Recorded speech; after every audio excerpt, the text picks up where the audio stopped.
Good late afternoon, ladies and gentlemen. Welcome to the Virginia Beach Sports Complex, where we will see a host of action this evening or this late afternoon in the final game of the USCAA Fall Championship weekend. It just so happens to be here on the soccer field between two teams in Penn State Brandywine. The Lions, coming into this weekend with a 15-2-2 record, will take on the Wildcats of Johnson & Wales University, coming from Charlotte, North Carolina. Let's get started with starting lineups, and we will bring on Jonathan Hoover after the starting lineups and national anthem. So, first for the Wildcats of Johnson & Wales, we waste no time. In net, the 5'11 sophomore, number 1, Julio Pena. Number 2, JT Fucci. Number 5, Chance Wigington. Number 6, Mo Bascarone. Number 8, Sam Fanning. Number 10, Pablo Morera. Number 11, Tito Villanueva. Number 12, Elijah Washington. Number 14, Ariel Morales. Number 16, Weeb Isaac. And number 23, Gunnar Tootle. As for Penn State Brandywine, in net, they will see Brandon Weldon with a 92% save clip on the season. In front of him, Brandon Krachunas. Number 6, Ian Rowland. 7, Ronaldo Calais. Number 8, Tyler Scare. 9, Mohamed Camara. Number 10, James Salucci. Number 14, Daniel Willie. Number 23, Joey Ciari. Number 16, Rajbir Lohat. And number 25, Ben Serafinas. These two teams coming into today's game, the Division II National Championship. Both sides seeking their first national championship at the Division II level, as this is the inaugural season of Division II sports at USCAA, and we will have some in-depth analysis and a great game ahead of you after the national anthem. We'll step away for that national anthem. You're watching National Championship Soccer action. Stay tuned.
All right, it's just about game time here in Virginia Beach, as we've got a national championship ahead of us and the final contest after what has been a busy weekend here in Virginia Beach, from volleyball to soccer to a variety of other championships here for the USCAA. And to close it out, none other than myself and Jonathan Hoover by my side. Jonathan, welcome to the final game. It's been a long weekend. We're finally here.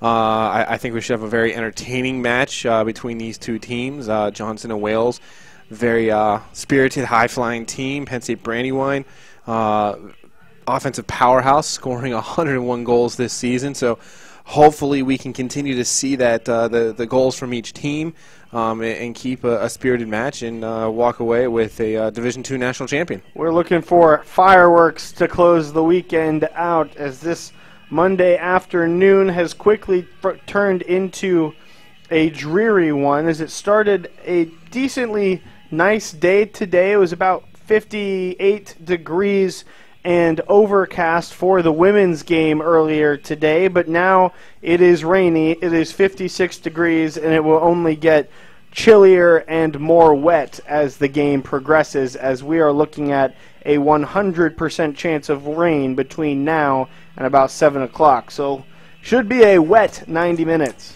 Yeah, I mean, we've got rain in the forecast for the rest of the afternoon. Hopefully it's just rain.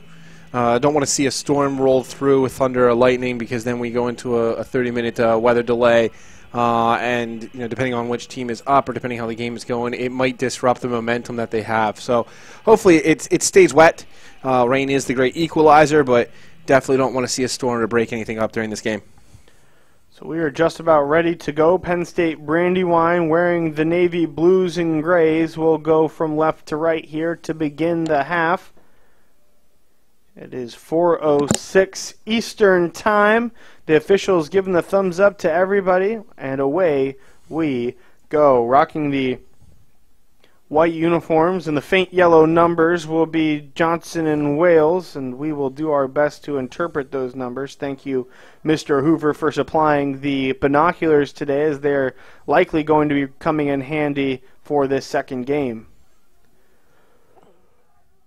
Trying to work out formations here for both sides, but the beginning of the game indicates that we're going to look at some pretty quick pace, as already the ball has found its way from sideline to sideline not once but twice.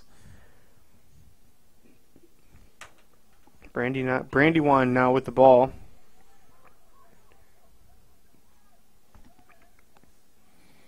Now going the opposite direction go the Wildcats.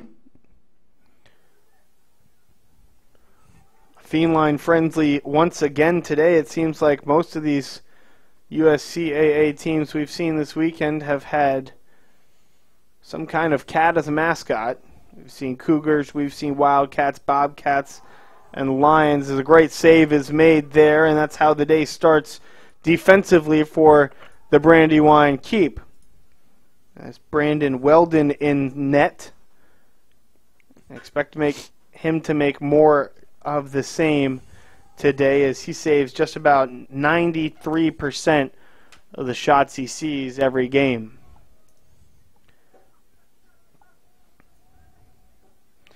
On the flip side, Julio Pena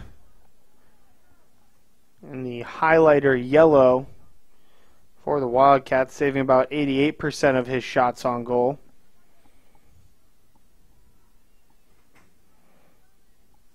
Ball sent in, stopped, and cleared away just for a moment to be picked up by number 4, Korchunius.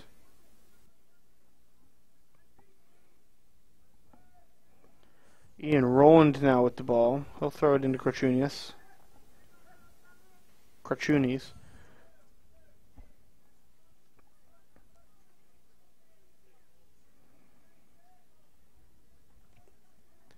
And Rowland will get it back.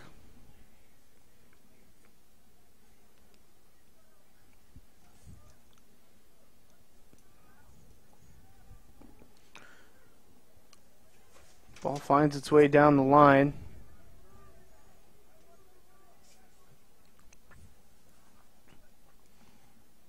Very quick start for Johnson and Wales so far. Getting that early shot on goal. Putting the Brandywine goalkeeper into action. Weldon having to make an early save. And already about almost 5 minutes into this one. Quick pace, but what do you expect to be big keys here for both sides to win this one? I think for Johnson and Wales, they need to kind of overcome the injuries that have kind of set them back a little bit. They've got a tough match against King's College that kind of, saw a couple of the players go out, but we're going to see some guys step in, especially number 23, Gunnar Tootle. He's stepping into a position, I believe it's for the injured Sean Geiger, who was in the back. It's going to be important for them to get Weeb Isaac involved on the play. He's definitely an offensive threat for them. For Penn State Brandywine, they need to threaten the goal at all times. They've got 17 different goal scorers on their team, 101 goals on the season. They're very dangerous wherever they're at on the field, so we need to see if they can continue to push forward.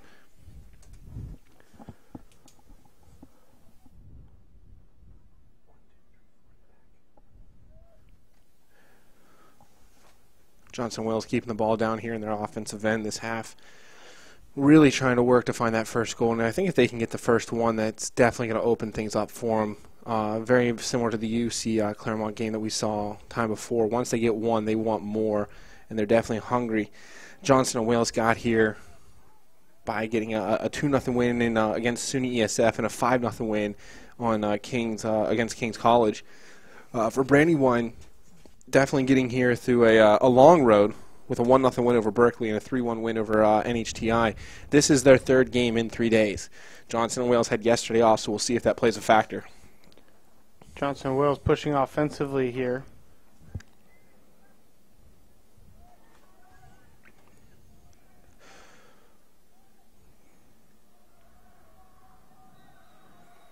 It's good. Foul is called in the card right away. First foul of the day. And the card goes to number 10 for the boys in white. That's Johnson and Wales' Pablo Morera. Excuse me. The referee today really is trying to establish early that he's in control of this game, making sure that he doesn't let the players get out of hand and just really wants to keep control as much as possible. And he's definitely going to settle the teams down with the early card here. Ball lobbed up on a short hop into the hands of the keeper, Brandon Weldon. Yeah, watching Johnson and Wales all week, anytime they get a free kick, a corner, there's a really good possibility you're going to see number 6, Mo Bascaron, come up to take that kick. He's a senior from Matthews, North Carolina, and he's a catalyst in that midfield. The other thing I do like about Johnson and Wales, they're going to keep possession of this ball as much as possible and not afraid to switch the field of play. See some quick 1-2s here, getting the ball up to number 5, Chance Wingington. Another solid player for Johnson and Wales at the back is number 2, JT Fushi. Solid player. I think he's played every minute of the game so far on those opening 2 matches. See the ball go across the end line for a goal kick for Penn State Brandywine. Weeb Isaac threatening down this left field side, and he is definitely quick.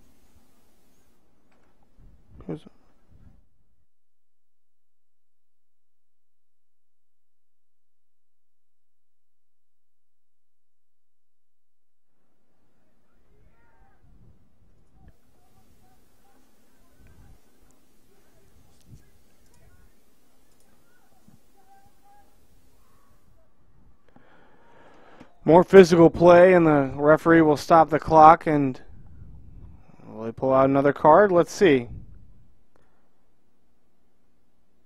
We'll have a conversation with him. We'll do a little bit of explanation, see if he'll plead his case. The referee says, please, come on, no more of that.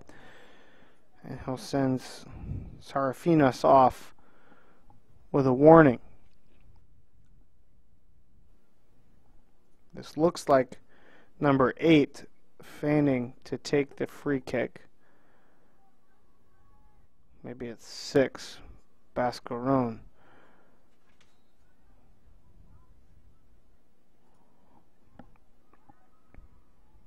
Ball up in the air, no issue for Weldon, and he will carry on with his duties as assigned.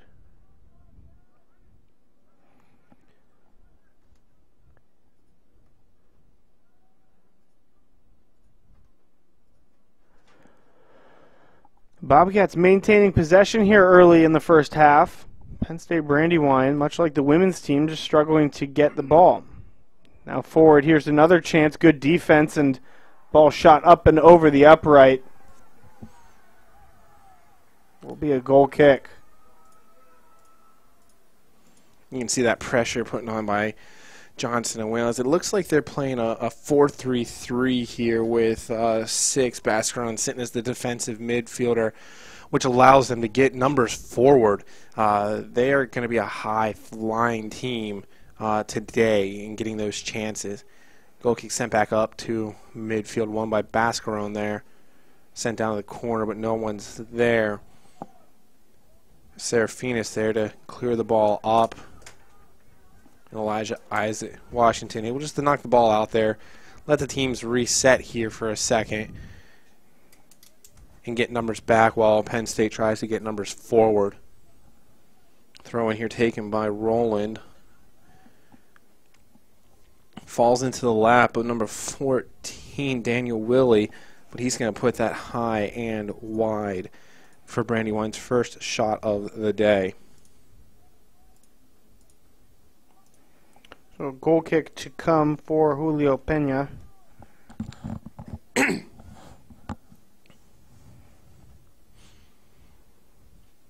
See what kind of distance he can get on this kick. A little bit shorter than what he's been doing all week, but unable to get it out. Another throw in from Brandywine down the near sideline. Again, we see the outside back Roland pushing upfield as they try to get numbers forward.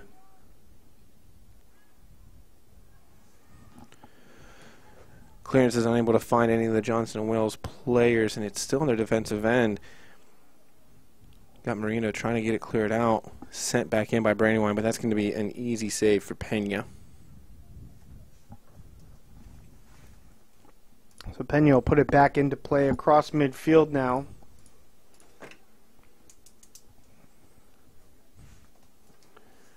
And the Bobcats will punt.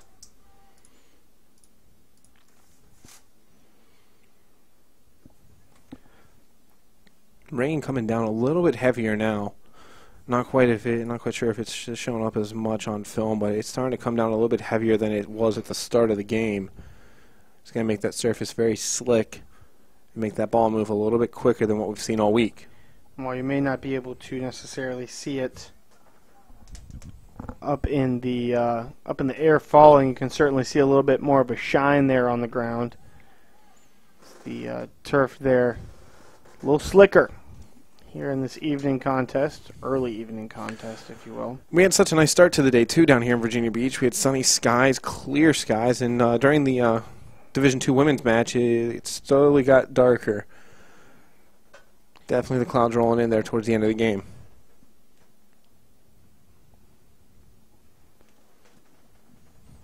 Throwing to come around the 18. Ball up. Gets headed away.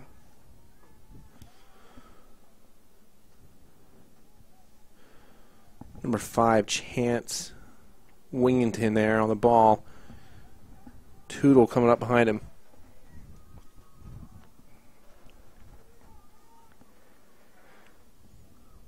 That's Weeb Isaac on the ball. Not sure how you can tell. Well, I've some of these numbers, man. To be honest with you, I was able to do stats for both Johnson & Wales opening round games, so a little bit familiar with the players and the positions. One of the benefits of being able to come down earlier, not great numbers to see. You got yellow numbers on a white background. Those are a broadcaster's dream right there. That's how you really earn your paycheck.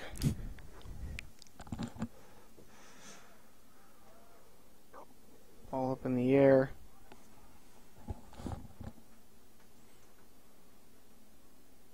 Looks like a little bit of a mishit there from Pena.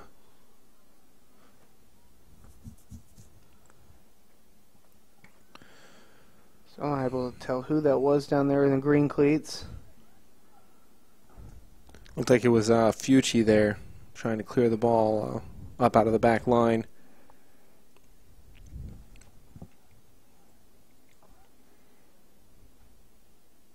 Penny has taken most of his goal kicks all for this tournament.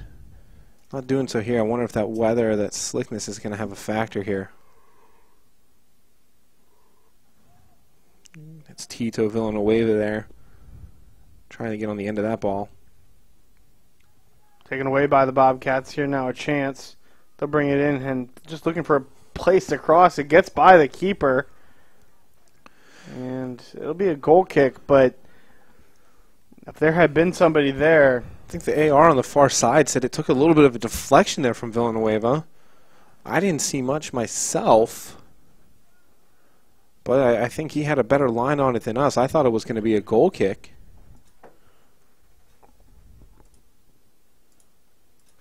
Instead, the corner to come from the Bobcats. Ball up in the air and now finally out of play. It's number 12, Elijah Washington getting on the end of that. 6'4", freshman, military kid, was born in Okinawa, Japan.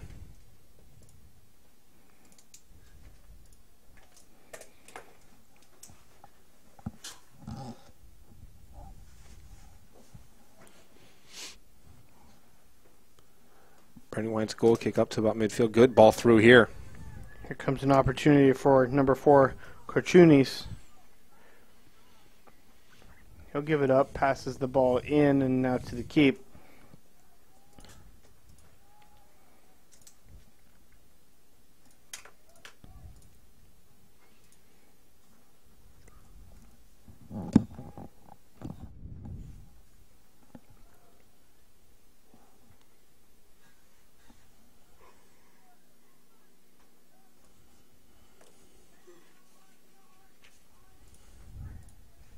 Korchunis now. Gives it up to number 16, Lohat. Thrown in by number 14, Morales. Morales will give it up to his teammate. I believe that was number 4.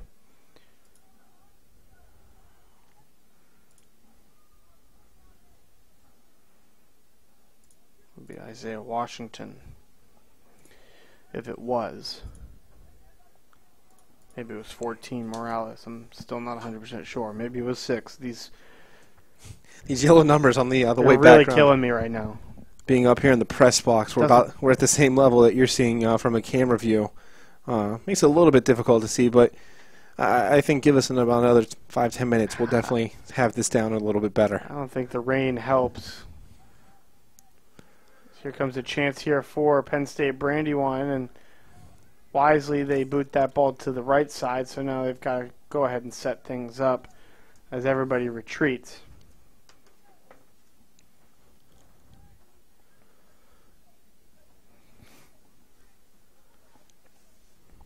So to throw this ball in is Roland for Penn State Brandywine. Roland tosses it forward. Ends up in the box. Down goes Frazier. Not sure who that was. Maybe 18. Scrivano. Well, it looks like he got a shot to an unfortunate shot there. Says the trainers don't need to come on, and based on what I saw there, it's just an area of opportunity. You never want to see a ball land.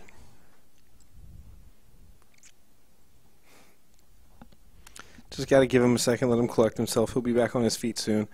One of the big things that they don't want sometimes the players don't want a trainer to come out on the field is he would have to leave the field to play. So you either sub for him or you play man down until the referee waves him back on. And I just think he took an unfortunate shot to his little Wildcats.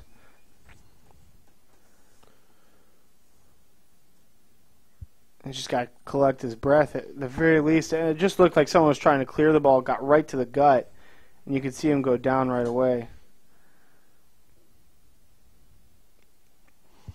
Now a player on Johnson and Wales seeking some medical attention here, closer to the sideline. Not coming off the field, though.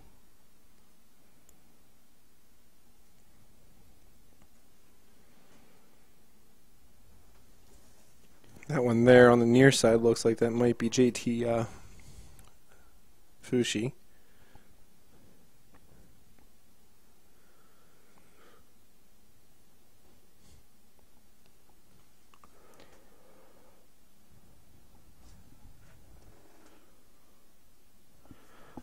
for everything to get sorted out here. I think we'll be able to carry on momentarily, but the official's going to go ahead and walk off Scrivano. And now coming on to the pitch, it looks to be number 17. 17 is Kefren Smith. So Smith joins the pitch. 15 minutes into the contest, not a whole lot of action just yet. If I had $1 for every time I've said that this weekend, we'd be rich. We'd have quite a bit. We'd have $4. Because the first 15 minutes of these championship games this weekend have been nothing to write home about. It's usually about this point in time that things start to get a little bit interesting on one side or the other. Yeah, it seems to be consistent that the first 15 of both these championship games have been a little bit slower than normal pace. They've just wanted to, just see where the weaknesses are, see where the strong points are before they start to attack. But that's next 15. We've seen quite a few teams really start to push there, start to open things up.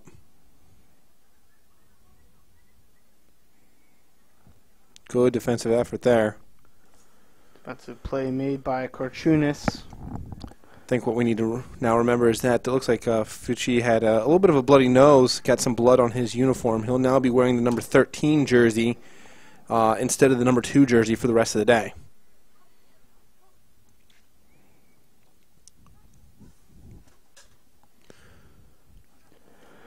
Key change there.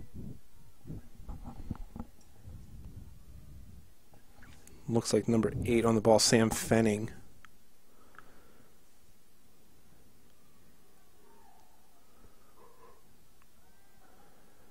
Good little spell of possession here, just couldn't make anything happen. But you can see that defensive effort from Johnson and Wills getting right back in their faces immediately. Official down here, the assistant referee having a conversation with one of the coaches.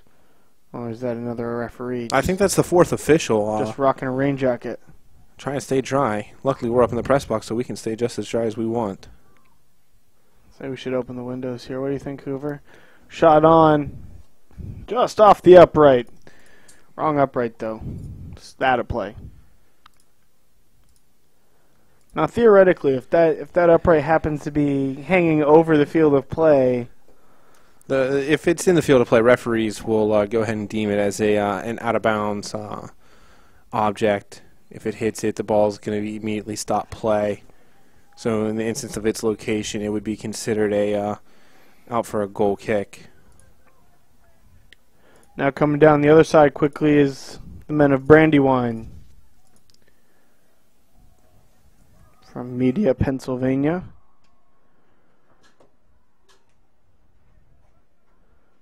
Pushing forward and now out of play. Throw in here for Penn State Brandywine.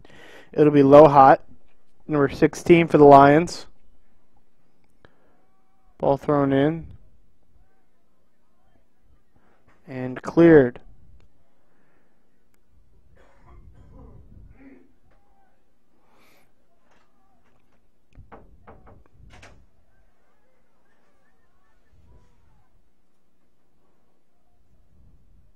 Good defensive effort there from Brandywine. Now coming the other way are the Wildcats.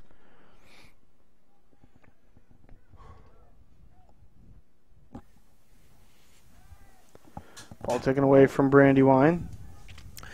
Johnson Wales has space on the opposite side of the field if they can switch their field of attack. Just trying to get that through ball around, and they aren't able to do so. Now here come the Lions. Goes number 9, Camara.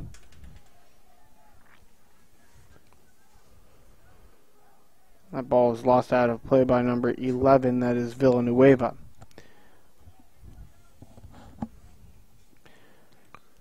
Roland will wait for his opportunity to throw. He sees his teammate, number 17, newly into the game, Kefren Smith. Yeah, Smith being called upon early. That injury there to Scrivano. Looks like it's typically the sub that they would make is putting Smith on for Scrivano, but don't want to make it that early and due to an injury. Nothing malicious in that tackle there. Yellow card already exists from Morera, so he knows he's got to be careful. He will go and plead his case to the official. And the clock stops. And Lohat will get talked to as he goes to tie his shoe.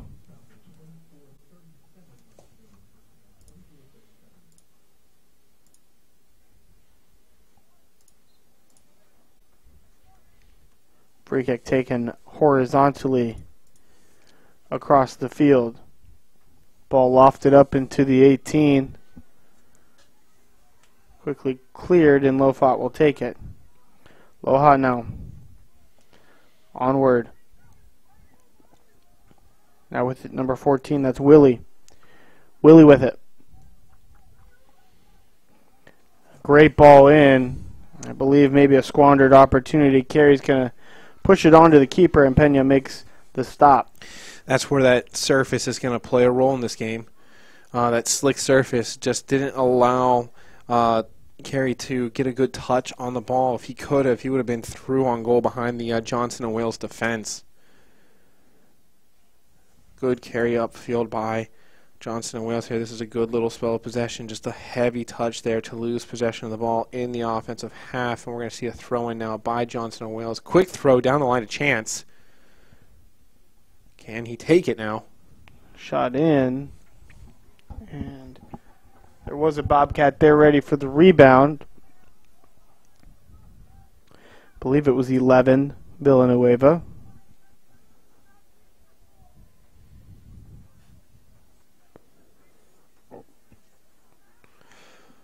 The thing about Johnson & Wales, they have a lot of numbers forward, and they got players on that backside. If Brandywine makes a mistake, they're going to make them pay for it. And good throw-in area here. You got a strong-armed Bobcat, or Wildcat, rather. And you could definitely get a ball inside the 18. Instead, they'll throw it short. It gets cleared. You know, a bit of finesse there from 14 Morales. Morales back to 11 Villanueva. Now inside and still on, but out of play for a goal kick. Now, the NCAA made a rule change to align themselves with FIFA last year that if the defender plays the ball back or makes the mistake on the pass, you're not offsides anymore. So some of the Brandywine players were looking for Isaac to be offsides there. But because the Penn State defender was the last to touch the ball, he was clean through, and that's not going to get called, and much to their dismay. Wasted opportunity there for Johnson & Wales after that attack.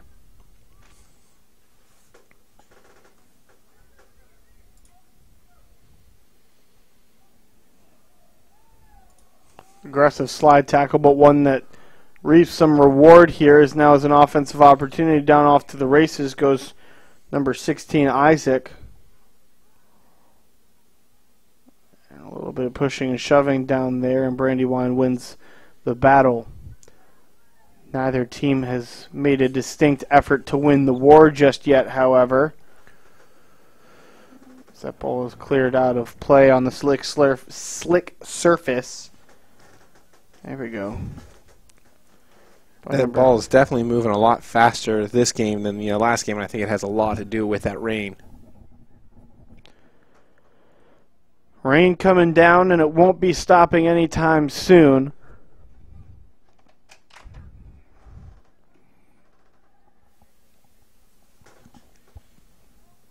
Taking the opposite direction comes Morales.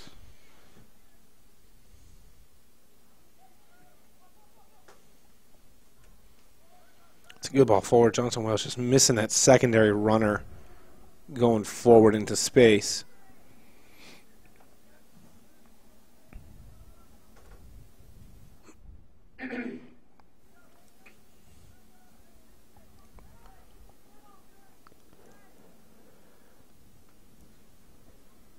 Now around midfield, and it feels like it's been a relatively even game. However, on the same accord, Johnson and Wales has certainly held possession for a little bit longer. Yeah, they've definitely held more of the possession. Hate to say it this way, but they definitely have had more of the lion's share here this game. But looking at shots on goal, they're still even, not turning that possession into good opportunities in front of goal. They're definitely going to need to change that. Johnson Wales thought they had a corner. Referee looks as though, I believe that's Weeb Isaac on the far side, going to get called for the foul prior to that going out.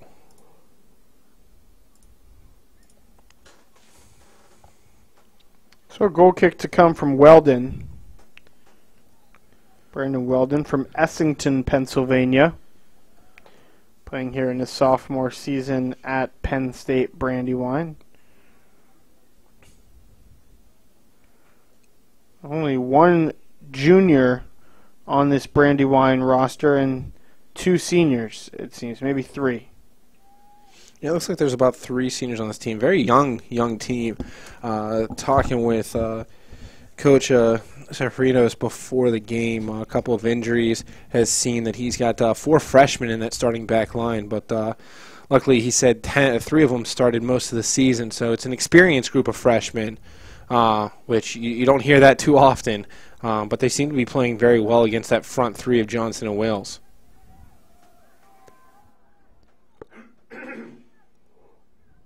Penn State Brandywine looking to build some momentum here. Still a 0-0 game with 18 minutes and 30 seconds to go in the opening half. It's been a quick opening half so far. This one has been flying by. At least it seems that way. Didn't quite realize that we were, less than 20 minutes left. That's how entertaining and fast-paced this game has been.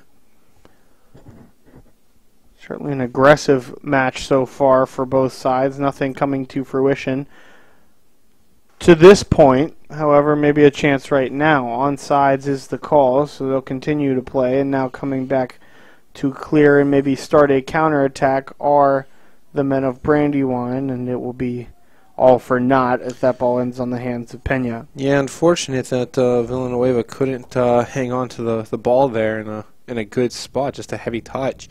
Johnson Wales looks as if they are getting a substitution up and ready. If they're sticking with what's been working for them, it's probably going to be number 19, Brandon Green. Will usually be their first substitute coming in, possibly going up front for one of those 3, either Wingington, Villanueva, or Isaac.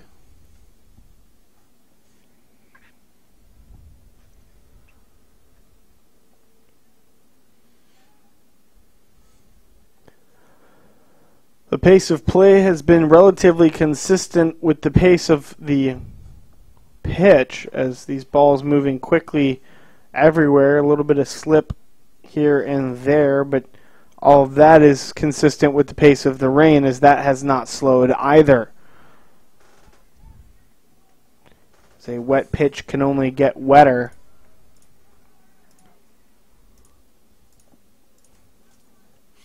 Ball took a little bit of deflection on its way to goal, but looks like Weldon was able to do what he needed to do to keep possession of that one.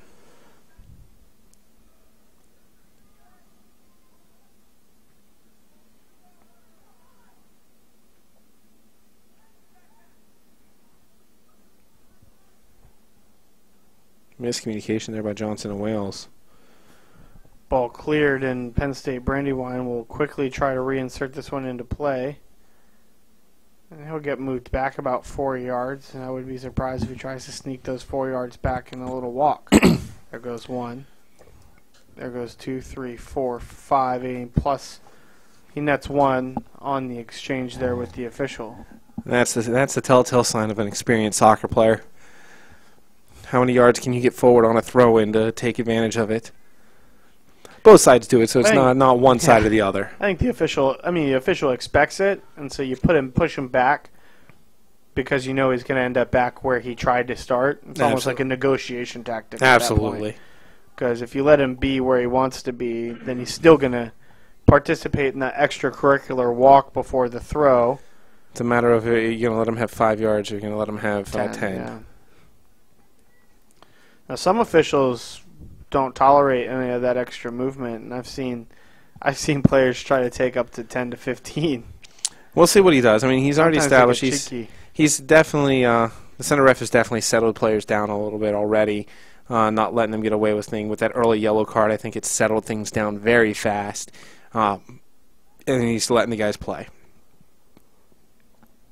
This is a national championship contest. You'd hate to see the difference be because of a card.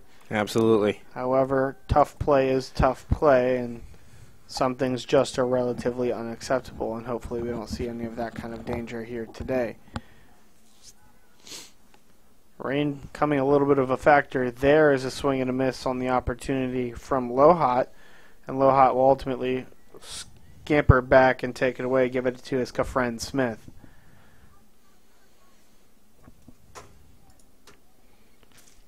Now coming down the sideline, Korchunas. And it's taken away from Korchunas, and a frustrated Johnson & Wales team punts it out of play. Now getting set to check in here for the Wildcats, number 19, Brandon Green, as does number 7, Ronaldo Calle. Now it looks like Calle is going to come in for number 23, Joey Carey, and number 19, Brandon Green, coming in for number 11, Tito Villanueva here.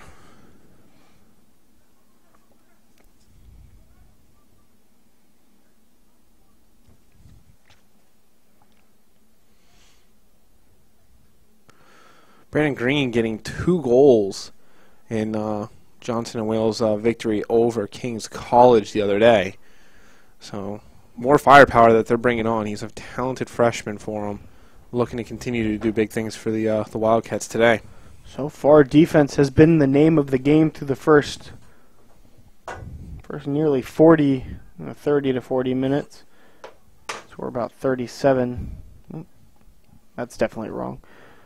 About almost 25 minutes into this contest. I feel like my math is still wrong. 35 minutes into the contest. There we go. It's been a long day for us. Yeah. Good switch of fields here, keeping possession back to Fuji.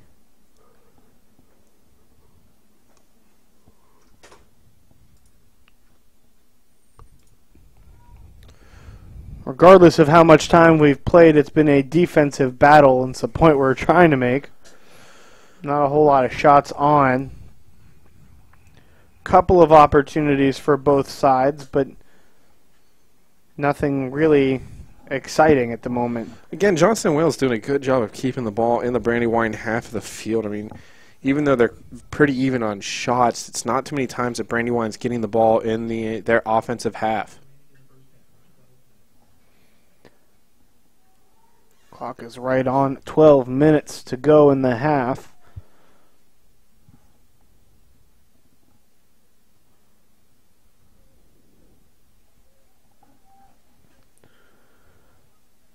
I think both teams will retreat to their locker rooms at halftime to get out of the rain for just a little bit.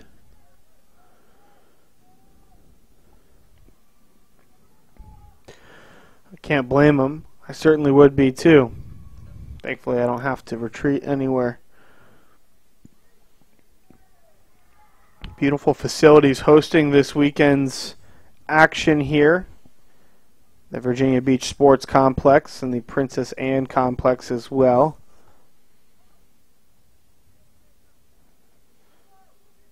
Third year they've held the championships down in this at this complex, and it seems that it gets better every year. You know, for the people watching at home, if they get a chance, if their team makes it next year, should definitely travel out to just experience the area and the facilities for the weekend. Plenty to do down here in the Virginia Beach, Norfolk area as well. I couldn't think of a better place to host these tournament games and a better facility as they have taken care of us here in Virginia Beach. 10 minutes to go in the half. Knotted up at 0, and Brandywine tries to make something of this opportunity as they'll build possession and lose it right there. That's number 14 with the takeaway, Morales. Morales will push forward, and the ball gets booted out of play by 25, Serafinas. Good defensive effort there by Morales in the open field to win possession for Johnson and Wales. Now the ball sent out of play by Kafren Smith. Smith, another freshman out of Philadelphia.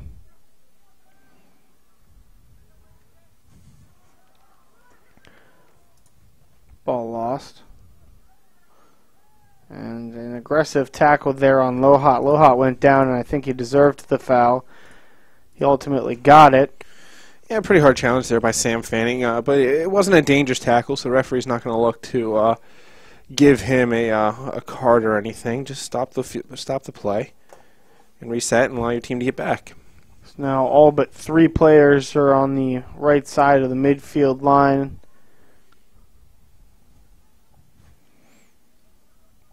And already Brandywine is set to retreat. And maybe just for a moment they'll be able to attack again as that ball slides its way to the sideline and ultimately collides with that line and eclipses it. Nothing Cali could do. Coming into the game now, Evan Rowland. Not to be confused with Ian Rowland. Evan Rowland will come on for Kafren Smith. And on goes number 26, Stevie DeCipio. Or DeCipio.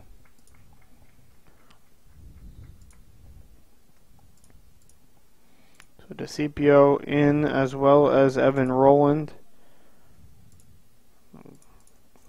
Both Rowlands from Aston, Pennsylvania.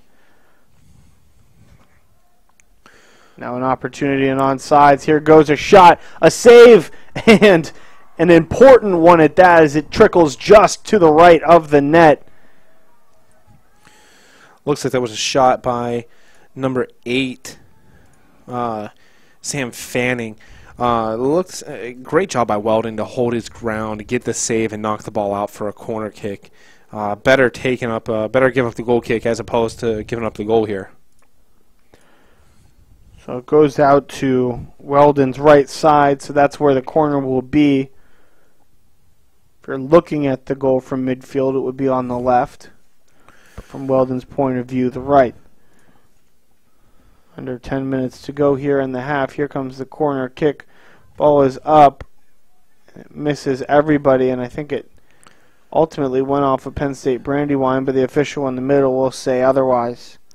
I think he's saying Fucci got a little bit of a touch on it before it went out, but I don't know. Maybe it looked like another goal kick or corner kick to me. Didn't necessarily see any protests there from Fucci.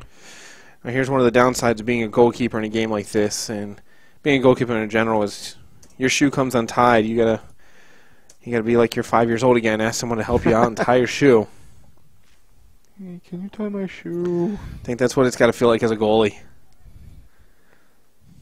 Can't wait another 10 minutes. I also don't want to take my gloves off.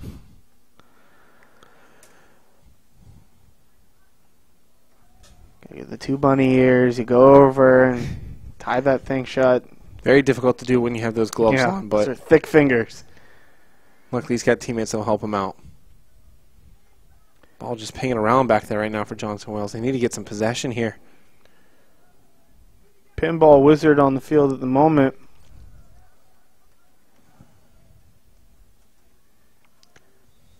And the official will call. Not sure who the official. What? I think he's ultimately saying the ball is going to be for Johnson and Wales. I think that's what he is saying. It came from the 4th official.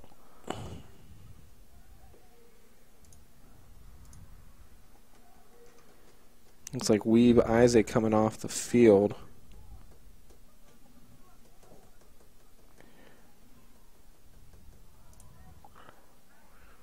Ball clipped away.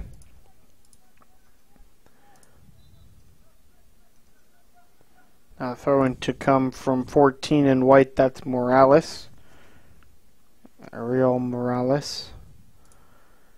Here. Still no goals in this one. 5 minutes to go, more or less, in the first half.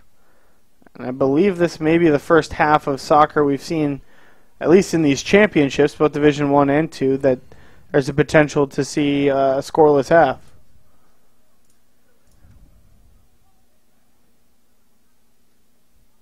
Like the other 3 games, we saw goals in the first half.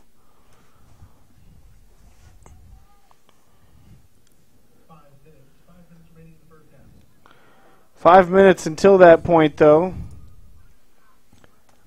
Very well may see something here. Ball lofted up into the box. It bounces around. Here's another chance and a punch from Weldon. And he just says no. It was a dive, a save. He has to recover.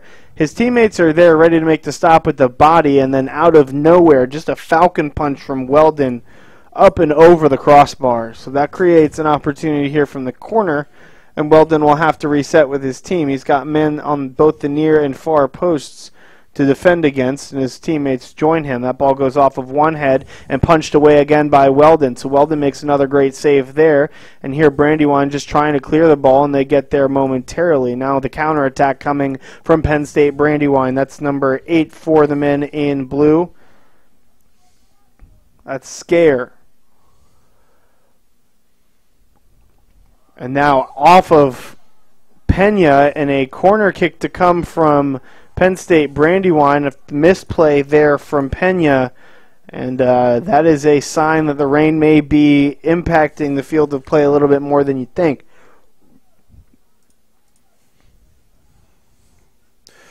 You got to take the chance here if you're Brandywine. You haven't had many opportunities. This would be a great time for them to get a goal here.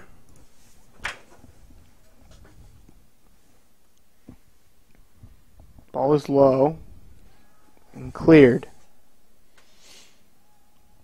And now a counterattack for Johnson Wales. And they'll keep the ball moving on a quick throw-in, but to whom? Finally, they get the ball in. There are more Lions than there are Wildcats.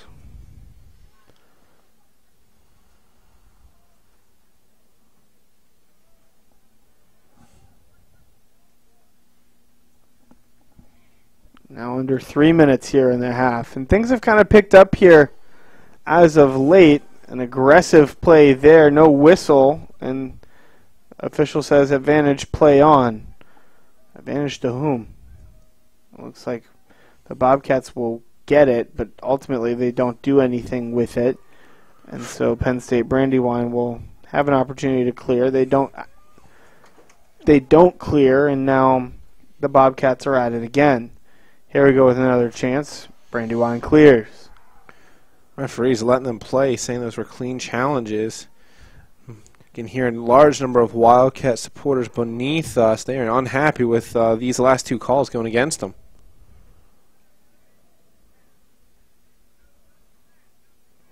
I will say this is obviously we have our windows closed today, but you can still hear them. Haven't been able to hear much as most of the supporters are a little bit farther away from us. Yeah, definitely see the... I can still hear them in this game more so than I've been able to hear them in any other game this weekend. You know, Johnson Wells came up with a pretty large group of people. I know some of the players had family drive up today, only about 6 hours for them, so not a bad drive to get up here to watch a game, and especially if it's a national championship, you definitely want to see it. Got a large number of people watching this at home too, so glad you're joining us from wherever you are. Absolutely, yes. Thanks for tuning in. Enjoy bringing you this contest here from Virginia Beach. Jonathan Hoover by my side. I'm Rob Smith waiting for this free kick here from Vucci.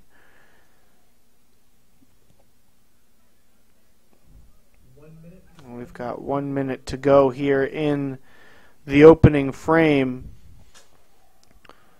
Offsides the call from the AR on the far side, and it looks like Hoover, we're going to be going in the half with a 0-0 draw for the first 45. And I think Brandywine's lucky to be going into halftime if they can hold out for this last about 45, 30 seconds, whatever it might be. I think they're very lucky to go into the half at 0-0. You have the Wildcats with having a majority of the possession in the first half and having that possession inside Brandywine's own half of the field. I think that they've had better opportunities than Brandywine, but the fact that it's still 0-0 is kind of showing that Brandywine's still in it. They still have an opportunity. I think the longer this game stays 0-0, the better it's going to feel for them. 8 seconds, that ball being pushed forward, but it'll fall to naught. And that is halftime here for the opening 45 minutes. An exciting and high-paced bit of action. The rain falling down harder now than it was about an hour ago, and the field is slick. Thankfully, no unforced errors have caused any goals, and we are sitting at a thrilling tie match with another 45 minutes to go. Now, Jonathan, what do you expect out of the early portions of the second half here? I feel that Johnson & Wales has got to feel the confidence to kind of go for the game starting the second half. I think they have the ability to push forward. We definitely saw they had options and opportunities to get that opening goal. But I think Brandywine is showing their resilience. Their back line is handling the pressure very well. Their goalkeeper, Weldon, is doing a great job making 3 or 4 very nice, spectacular type saves to keep his team in the game. I think it's going to come down to really who wants it more in the second half. I think they're going to need to really push from both sides to have an opportunity to win this game. 45 minutes in the books, 45 minutes to go to wrap up our weekend here in Virginia Beach. Who will it be, the Lions or the Wildcats? We will find out in this second half, but certainly if the match were to end right now, Brandon Weldon would absolutely have to be the man of the match, making not 1, not 2, but at least 3 key saves a little bit later in the half. And as these teams retreat to drier and higher ground, we will do so as well, and we will come back with the second half of action in about 15 to 20 minutes. You're watching USCAA Division II National Championship action. We'll see you after the break.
And welcome back to the second half of action here. The final 45 in the Virginia Beach area this weekend as the USCAA Division II National Soccer Championships come to a close. I'm Rob Smith, joined by Jonathan Hoover. We'll bring him back on in just a moment as we get set here for the second half of action. No score in the first half. The only number of note was a yellow card that came in the first few moments of the game as Morera in white, that would be for the Wildcats.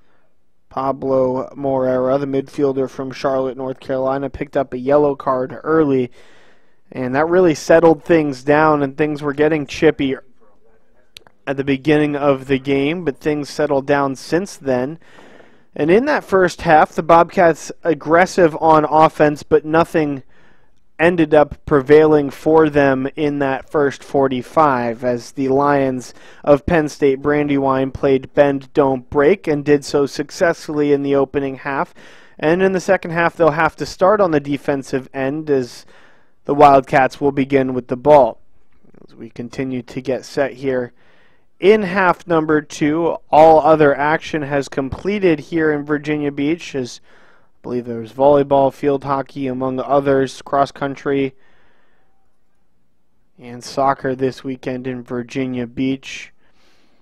Division I and Division II, as weather was pretty good all weekend long, and of course now that the weekend is over, it's a rainy, manic Monday. So the rain has persisted through the entire first half, and we expect much of the same here throughout the second half. Now, from my angle, it looks like the rain is pouring a little bit harder than it may actually be, as it looks like it's moving at a pretty quick pace. However, nothing these players aren't used to, as I'm sure at the ripe age of somewhere between 18 and 23, they have played in the rain before, and today is nothing different. However, with that in mind, the turf getting slicker and slicker as we continue into the late minutes of this game. Still plenty of time to get to that point, but for now, this is where we stand. So after the first 45, now close to 50 minutes, Jonathan, what do you expect to see here in the second half from both sides? I think this game's going to open up a little bit more. This rain is going to make the surface a little bit faster, which I think that's going to play to Johnson and Wales' advantage. They like to play quick. They like to get that ball moving. And I think their forwards are a little bit quicker than the Penn State Brandywine line. So I think it's going to work to their advantage. I think for Brandywine, though, I think they need to try to open things up a little bit more. They've got some goal scorers. They're just not finding them into space. It looks like they've got Dom Scrivano back into the lineup. I think he's definitely someone that they missed in the first half. Went out with that little bit of a knock. Got the wind knocked out of him inside the 18. So I think for him to get on the ball is going to be very important for them. They also need to get Dan Willey onto the ball. He's got 23 goals this season and really haven't seen much out of him in that first half. Offensively, it has been all Bobcats in this contest, and I expect to see much of the same here in the second. However, should the Lions figure things out, I'm assuming it would be on a fast break opportunity, wouldn't you think? I think so. Good ball here forward. Good opportunity here for the Bobcats. They'll stop it just in front of the baseline so they can clear it inside the 18, and the Lions send it away. It's Brandon Green getting on the end of that ball. He's starting the second half in place of Tito Villanueva. Don't know if he was injured. He's definitely someone that went out in that game against King's College. So don't know if an injury flared back up or they just see something out of Green that Villanueva wasn't giving him.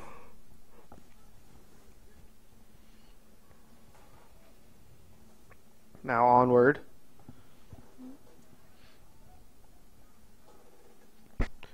Possession in favor of the Bobcats at the moment. A lot of jackets here on the bench and a lot of wet uniforms here on the field.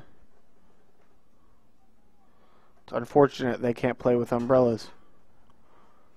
Make things a little bit difficult though, I guess. As players, you kind of like playing in the rain. It's you feel bad for the people on the bench because they're the ones who have to just stand in it. As a player, you kind of like it. You slide a little bit more, slide a little bit further, and goalkeepers will come out off their line a little bit more aggressively. I feel like, yeah, the rain may be a little bit more fun to play in the middle of the summer because it's, a little hotter. Humidity is not the end of the world as that ball trickles to the box and now out again. But we're in the middle of November, and it is not a warm rain. It is a chilly, cold rain. Certainly not something I would want to be out in, but I'm a wimp. No, I mean, I agree with you. As a coach, I'm not a huge fan of games in the rain. Just because, again, you're standing there and getting wet. But I don't mind it from the commentary standpoint, sitting all the way up here in the press box. I'm staying nice and dry today, that's for sure. Ball lofted in, and the Bobcats' threat continues. Bobcats trying to put one in.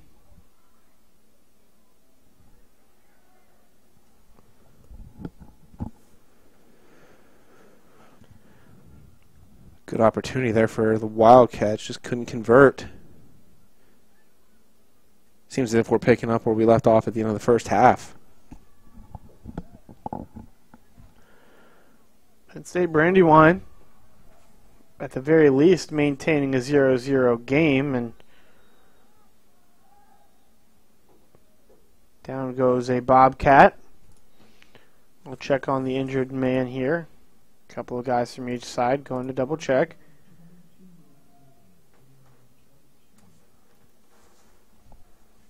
.39 minutes and 22 seconds remaining in this contest, in this weekend of action. Penn State Brandywine on a bit of a win streak here. They haven't lost since their game against Rosemont early in the season.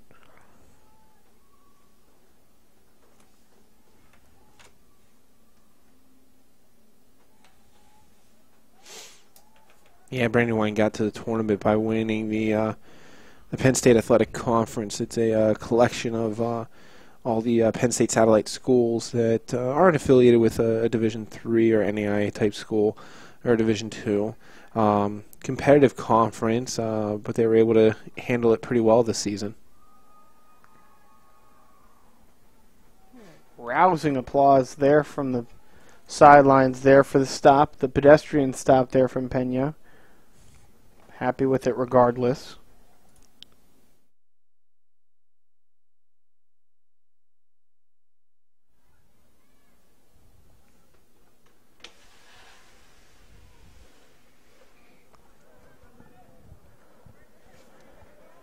Good ball forward there by the Brandywine players, just unable to keep possession in the attacking third.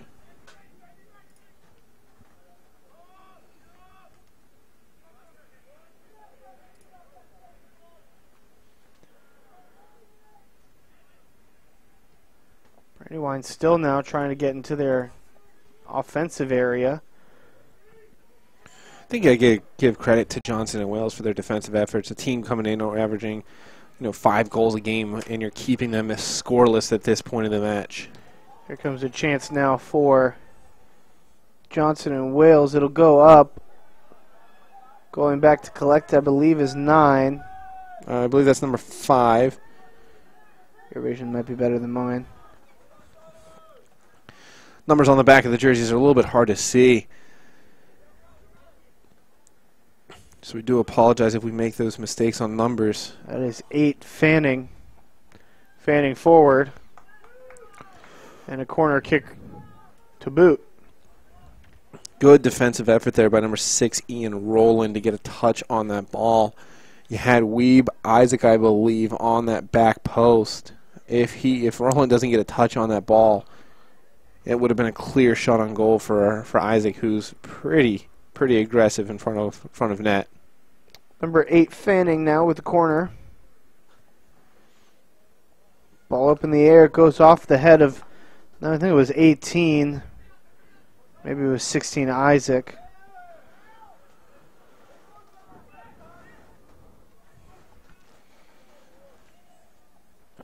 It may have been 16. Here comes another opportunity, and likely to be a corner.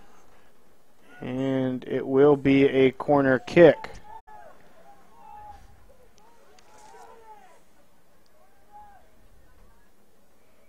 It's going to be number 6, Mo Bascaron, coming over to take this corner for Johnson and Wales.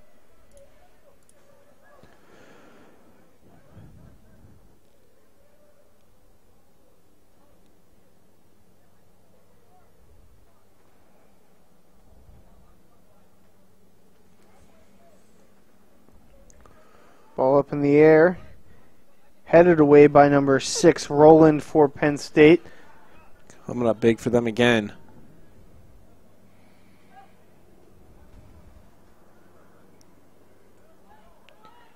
Ball bouncing around some more. Gets cleared again by Roland. Coming up big defensively for the Lions twice, or 3 times rather, really quick for them. And a through ball. They read that just fine, though. The Lions have to stop and play defense again. You know, that's not a bad ball forward for Brandywine. With the wet surface, that ball could skip underneath the foot of the Wildcats defender. You got to be very positive and be very focused as a defender when that ball's coming in. That little bounce at the end, if you don't take it cleanly, then you're going to see the Lions on the offensive tack forward. Johnson Wales looking like they're going to start playing a little bit more long ball, trying to get those 3 attackers in behind the line defense.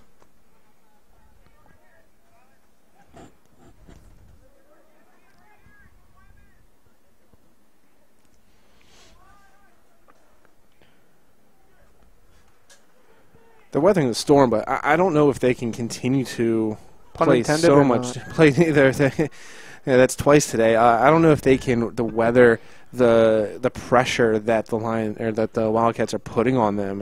You would have to think getting the ball in the offensive half, the attacking third, this many times, something's going to fall for the Wildcats at some point. I was just about to say it very much feels like a matter of when and not a matter of if you're a fan of the Wildcats. However, the Lions, I mean, they're bending, and their defense seems to be incredibly malleable today, and as they have yet to break. Which, a great thing if you're into the game about 50, 60 minutes, but at some point, you expect to see something across the goal line. A little bit of fancy footwork here. Ball forward, and that was number 13 in White Fucci. I mean, you got to look at Johnson and Wales. They've only been shut out 1 time all season, and that was a 1-0 loss at Pfeiffer. So for Penn State Brandywine to keep them out of the back of the net for this long is rather impressive. I mean, this is a team that has scored goals all season long. I said could say the same thing about Penn State Brandywine. Absolutely. Scores an average of 5 goals a game. And here comes an opportunity, a very real one. Cross around, a great save off the foot. Kick save and a beauty, and another one's going to have to be made. No. Was that one made by Weldon again? And what a stop here. 32:46 to go, and an injured player down here for Johnson and Wales. They wave off the trainers.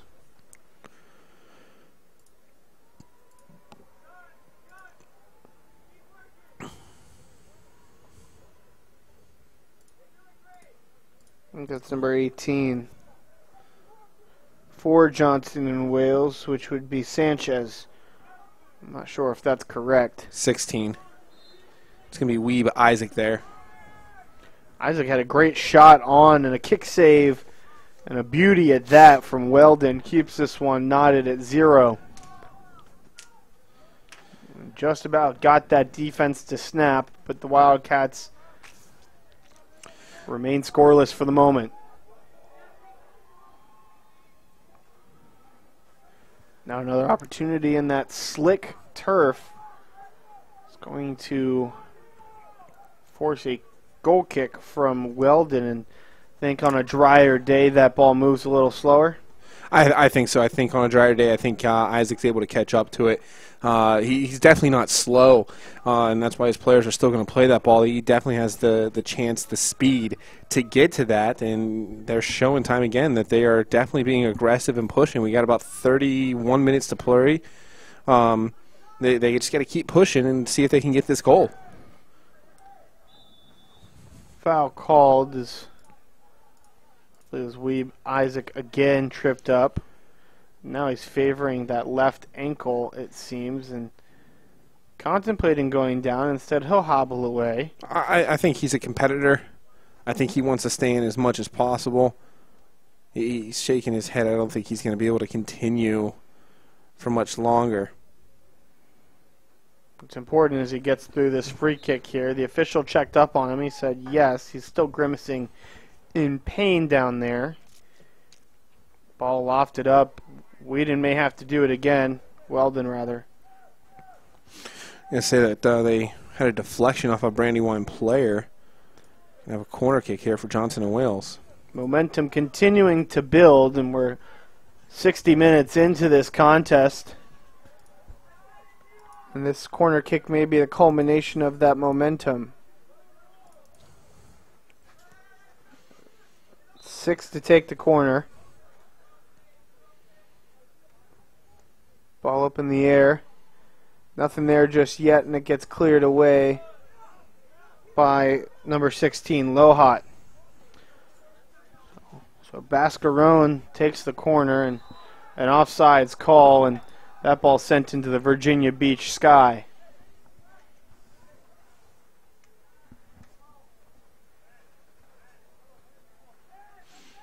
Johnson Wales unlucky on that one. There's just frustration there.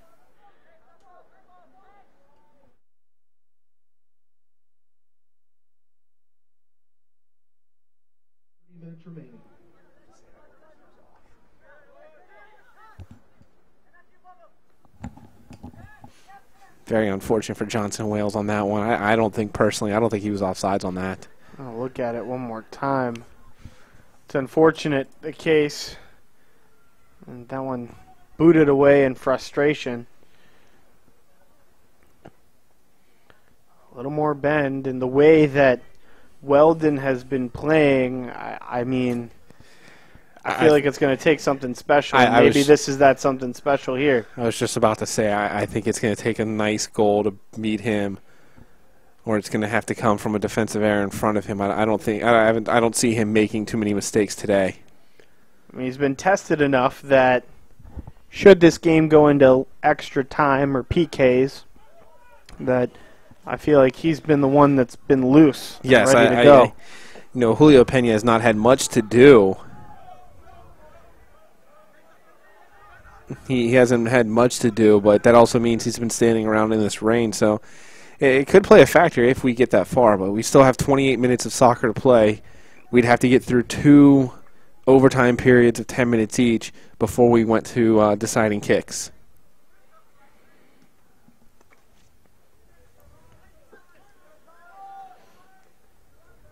Penn State Brandywine would really have to hold their own for the remainder of this regulation and then that overtime period, but something about the way this Lions team is playing, it just seems like they're outmatched at the moment.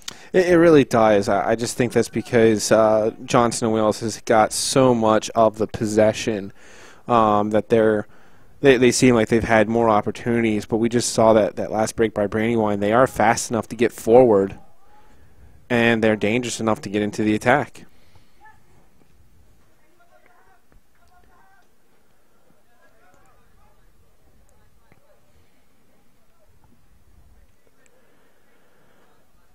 Over an hour eclipsed. Looks like we had 2 balls inserted into play at one point. I mean, that's one way to get onto the offensive advantage, is to put 2 balls in play. Unfortunately, it's not allowed. I mean, if we played with 2 balls, we'd have a higher scoring game. I think so. We'd be playing 5-on-5 or 4-on-4.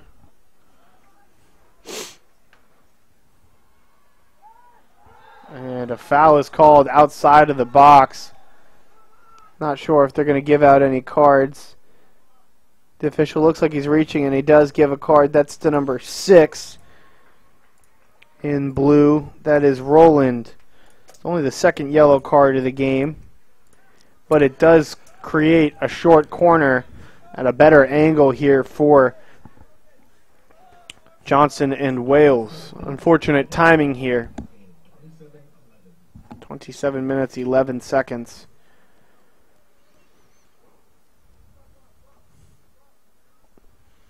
Looks like we got Suchi over the ball. Just going out there and have a chat. Looks like that's number 6. Mo Bascon, he takes all their free kicks, most of their corners. Direct feel here. He's something he's going to go to goal. Puts it in, gets cleared. Bascaroni goes back to get it, and it comes back here, counter-attack, 3-on-2.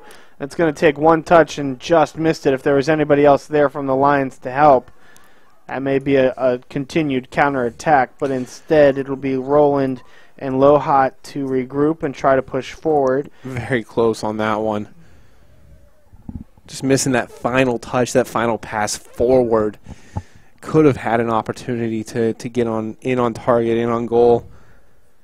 Very limited opportunities here, so hopefully they can convert this possession here. Rain is steady. Just looks like normal rain. It's not like a cats and dogs situation. It's not a thunderstorm situation, just steady pour. I think we're very lucky to not get the thunder, the lightning, or anything like that. Off to the races go two. Ball still in play. It's a one-on-one situation. That shot on, and another save by Weldon. And it gets cleared again, and Weldon keeps it tight for Penn State.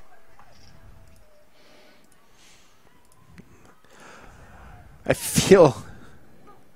Another opportunity. Weldon's got that one, no problem. That's the easiest catch of the day for him. He says no. I feel as if win or lose, you got to look at Weldon as being the star of this game. It is very clear that he is keeping his team in this match and keeping his team in a position to win their first national title. Absolutely the man of the match if Penn State Brandywine pulls this out. Doesn't matter who scores.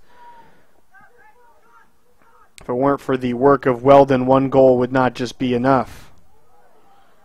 Here we go, though. Let's see if Weldon can do it again. Official let it go. The men of Brandywine wanted a handball, not going to get it.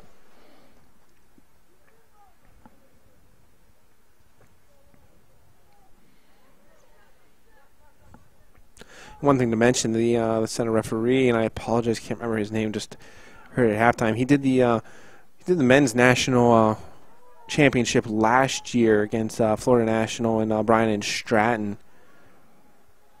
Another shot on and another save. Bobbled there and picked up by Weldon. And an aggressive play knocks down Willie to the ground, and Willie will take his time getting up from the turf, and he'll stop the clock to check on Willie. No correction, it's not Willie, it's number 10, Salucci. As I was saying, the center referee, same as last year, he had a very tight championship game between Florida National and Bryan and Stratton. Gave out about 14 cards and a red card last year to settle it down. So he's very experienced. He refereed MLS games for about 20 years.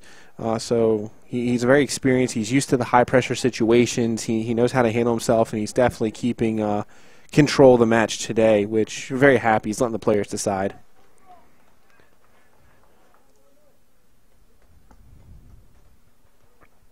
So off the field comes Salucci. And coming on, number 26, I believe that's Stevie DeCipio. Junior from Haverton, Pennsylvania. It's now a glorified goal kick from about 10 yards away from the baseline there.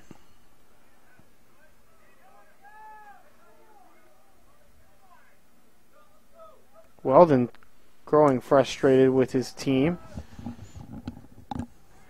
asking for them to push forward, as otherwise he's just going to push that ball into a group of Wildcats, and that's exactly what happened. And once that happened, he was able to see his reinforcements join them, and that ball ricochets out of play off of a Brandywine line.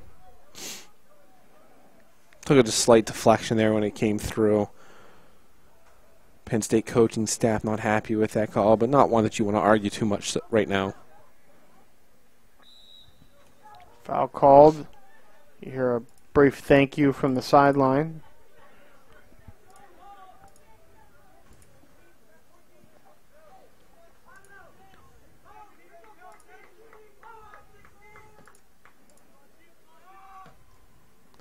Ball skied here. Lands in play. You could hear it splash almost a little bit. As, by the time the game ends, this field will be sopping.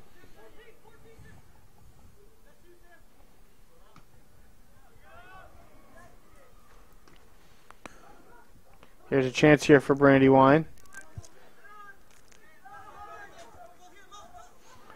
Ball stays in. Going forward are the Lions. An all-ball tackle. Wildcats get it back. We'll slow things down. The Wildcats will now start the counterattack, and here comes a good opportunity for the Wildcats. It's a one-on-one situation, but a mistouch on the ball, and the wet floor plays advantageously for Weldon, and he will sweep that one under the rug as Bascarone, I believe it was, making the run. That was a good ball forward by number 8, Sam Fenning, to get the Johnson & Wales attacker on the ball going forward. Ball out of play off of carry. And into the game comes number 10 for Johnson & Wales, Morera. Morera has a yellow card, does have to be careful. I believe that's 10.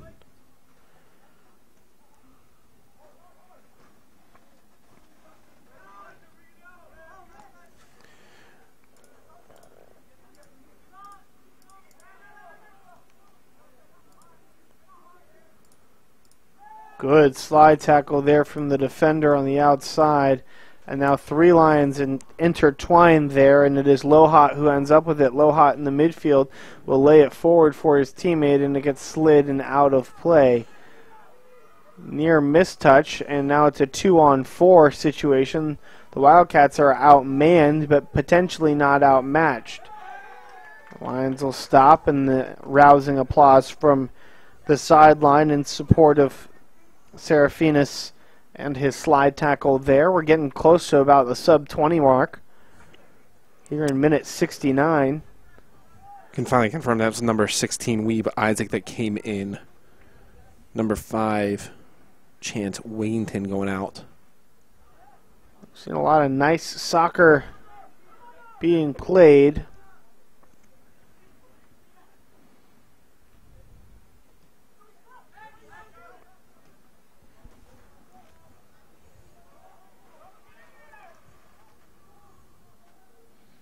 Good give and go there. But again, the ball just kind of skips around as if it were on ice. Slides a little bit farther. Tracks a little more water. A little harder to carry. That ball chipped up. Weldon's going to have to do it again. He punches the ball out in a collision by somebody. I believe it was a Wildcat there with the post, and somebody is down. Another shot on, and it's punched out of play. And after all of the commotion down on the far post, the clock will stop, and they will bring on some medical attention. I think the officials were calling for him, and now they will hustle out there.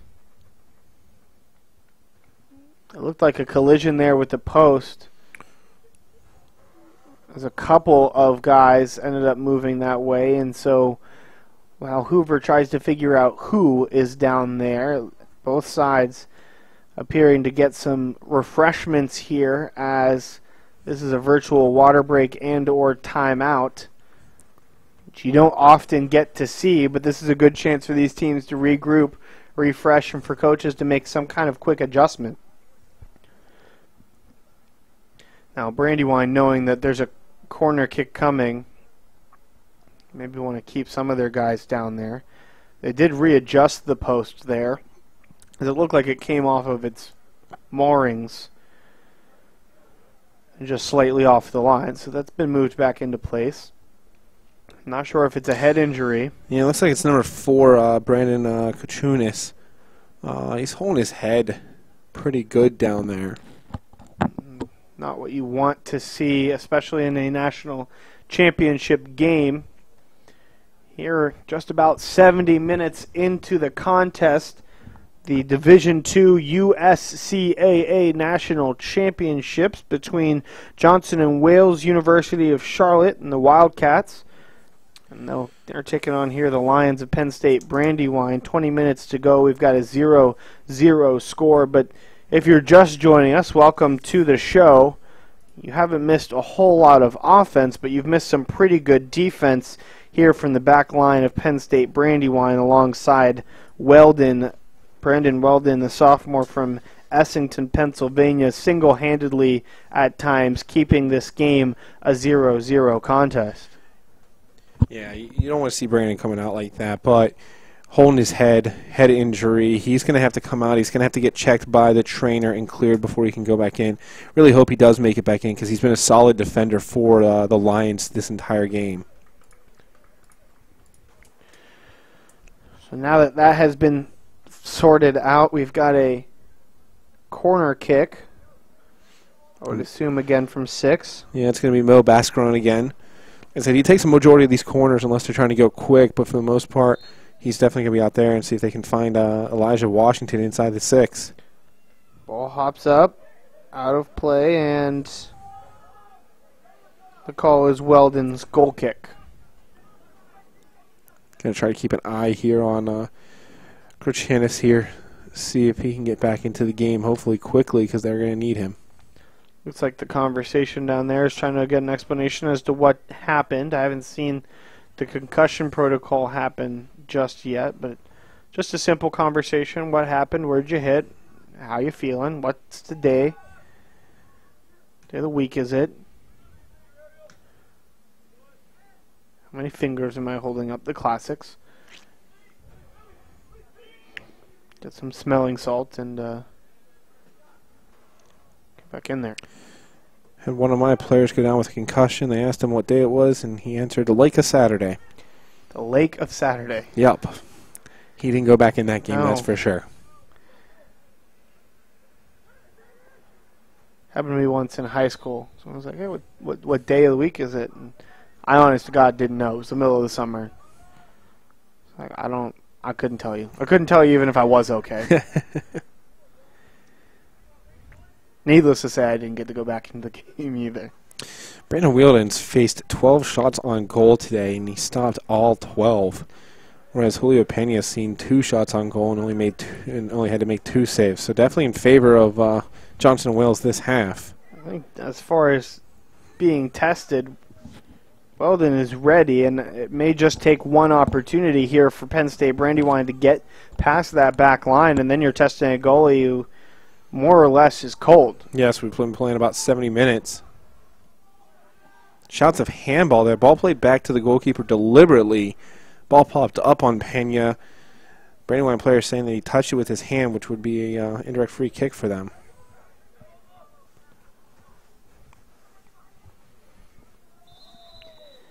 Foul called there will go in the direction of PSB. And it's Brandon Green on the far side. Just ran out of real estate. Ends up committing the foul.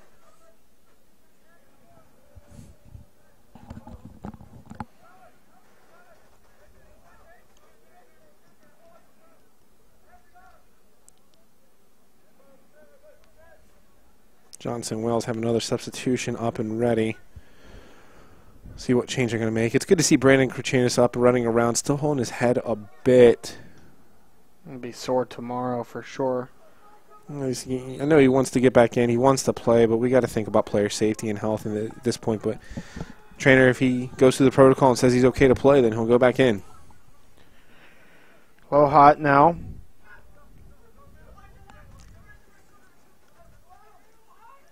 A lot of conversation there. Offside's the call. It's not a bad thing to see out of Penn State Brandywine getting this many offsides quickly. It means they're starting to go forward and starting to put an offensive threat into the opposing team. They're going to get those chances. It's just a matter of whether or not they can convert those opportunities into a goal. Looking at some of these puddles, the rain coming down a little bit harder than I thought it was.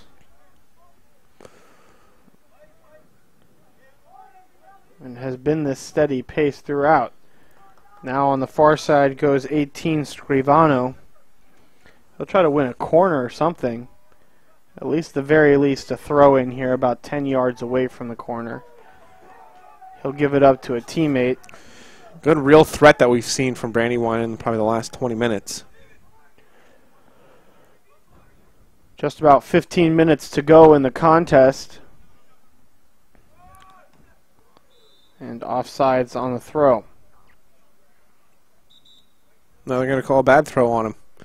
You're at the collegiate level and you make a bad throw. That's a silly mistake. That's fundamentals. Fundamentals not following through there.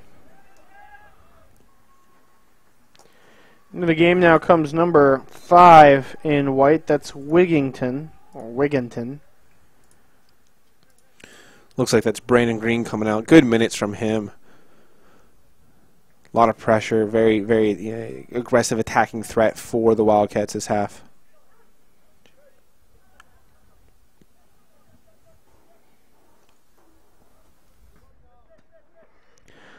Just under 15 minutes to go now. We've played 75, and we are still scoreless. Now, sometimes you see a soccer game that is 0-0 after 75, 80, 90 minutes, and you think, wow, what a thriller, you may say sarcastically. Today has actually been just that, a thriller of a 0-0 match. A lot of great saves, 12 as a matter of fact, for Weldon. A lot of great possession ball from the Bobcats, and no shortage of opportunities here, at least for one side. And in a game that has felt incredibly one-sided, it is somehow still even. That's a rare mistake by Mo Bascaron there. And it looks like Karchunis will come back into the game here. So that's a good thing to see, as he's no longer grasping that head. Hopefully we don't have to, or we don't see any similar injuries here for him. And he's still kind of touching up on that head, maybe throbbing a little bit. It's probably it's going to be sore the rest of the game. One thing that'll fix it, though, is either scoring a goal and winning your team a national title, or just winning the national title at this point. Yeah, truly, as he squeaks back on the defensive end and across midfield and up and under the referee. Now low heart. Low hot back to him. And the ball is taken away. It's 3-on-4. Now come the Bobcats. Wildcats. A lot of cats this weekend. Wildcats, Bobcats, Cougars, Lions, Bears, Tigers. Oh my. It has been a feline affair this weekend. It's like a requirement to be in the USCAA.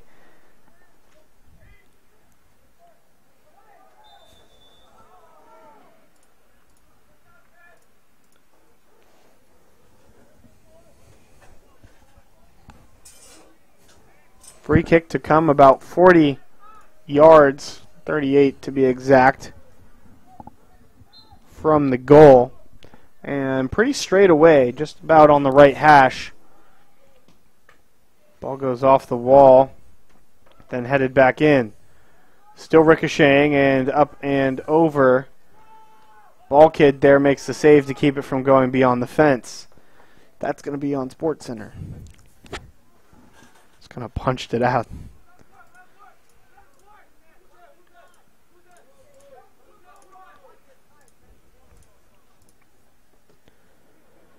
Ball played short.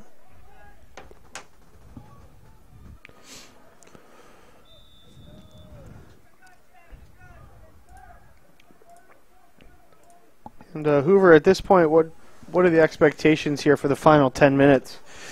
I think you just got to finish at this point. Johnson Wales has threatened the entire game. They've done a great job of getting on the offensive end of the ball. They just haven't been able to finish their shots. I mean, Weldon's done a great job for Penn State Brandywine, but they've had opportunities, they're just not putting away, and I think that's starting to build to some frustration for them. For Brandywine, it seems like it's taken them about 80 minutes, but they're now starting to settle down in the game. They're starting to get better possession attacks forward, and they're starting to threaten a bit more. Forward now for Brandywine, and you're right, they are threatening a little bit more, and not to say you want to play for overtime, because at that point you're just playing to play extra time. It definitely seems like it's the final score in this one is going to be 1-0, or it's going to be 5-4 in PKs. I agree with that. I think that it's going to be. I don't think you want to go that far, but I think at this point in the match, one goal is going to win you a national title. It's like growing up. You think you play soccer, you play basketball, you play whatever for as long as you can, and then at some point everyone's tired and they say, all right, next goal wins. And it feels like we're playing that way here, at least for the rest of the day, with a max of 30 minutes remaining, 10 in regular time, 20 in overtime. Remember that 20 in overtime would be golden goal and split up into two halves, but we'll worry about that when we get there, as we still have 10 minutes now remaining in the contest.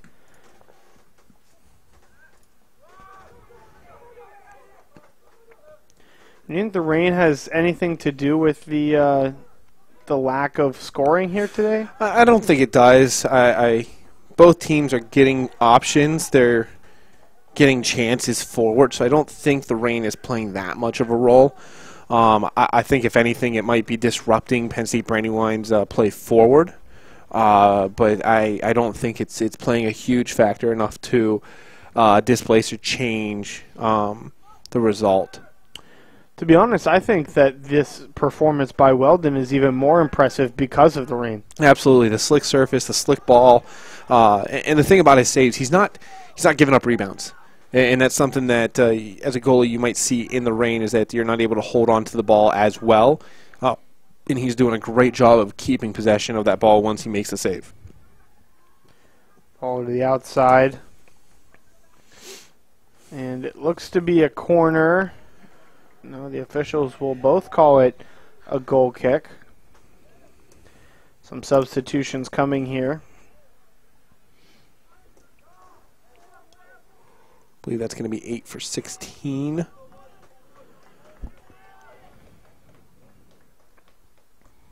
$23 for 18 on the Penn State Brandywine side. Under 10 minutes to go. We've got 8 and change. And the weather, if nothing, has been consistent, as has this game. It has been consistently Johnson and Wales on the attack. Only 2 shots on goal for Pena to have to handle, and neither of them necessarily exceptionally difficult. No, he hasn't seen much action again. Been watching him off the ball a little bit. He's not moving around as much. That could play a factor in overtime. It could play a factor if we make it as far as penalties, but still think that's a long way off. We're at 7.5 minutes to go in this first half. I think we have to be looking at who's going to get that goal in regulation at this point. I'm not a betting man, but if I was, I'd say overtime is probably a foregone conclusion at this point. But then again, stranger things have happened. Just the way that we've seen this game kind of play out. I think the wild thing about it is that Penn State Brandywine still has just as good a chance to win this game as Johnson and Wales here. Absolutely. And that's even with the fact that Johnson & Wales has had maybe 75-80% possession of the game. It's a stat that we don't really keep track of up here in the booth, but it would be a fair assumption to say they've had at least 75% of the possession today. Seems like the ball has been in their offensive half of the field for a majority of the game. You even look at shots. I mean, shots are 12-2. Saves are at least 12-2. I'm not sure if shots are a little bit different. Total shots, Johnson & Wales have 17 shots, 13 on target, giving Weldon 13 saves.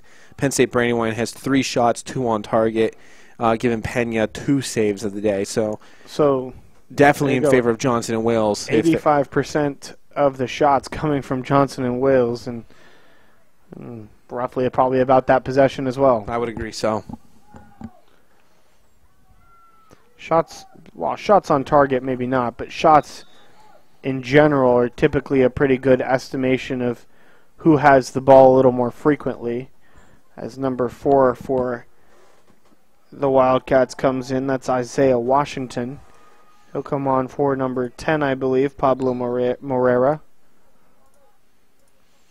One of 3 brothers on the Johnson & Wales team. You have Isaiah Washington, number 4, number 9, Amani Washington, and number 12, Elijah Washington. 3 brothers on the team. Definitely makes it a little bit easier recruiting-wise for Coach Payne. Just get the first one, and you get the next 2. Oftentimes, you wish it was that easy. Sometimes it can be. Looks like the rain's starting to pick up a little bit more. I didn't think it'd happen, but definitely getting thicker. You look at the 5 minutes to go here, and I mean, at least from our vantage point, you can see the puddles in the end zone on the left, on the pavement over there. You can kind of see the rain pitter-pattering through those puddles. I mean, you can see it falling in front of the lights, but to really understand how hard it's falling, take a look at the ground and see how it splats. You can see that's where the rain has the effect, the simple passing pattern by Johnson & Wales there. Disrupted because the ball is moving faster due to the rain.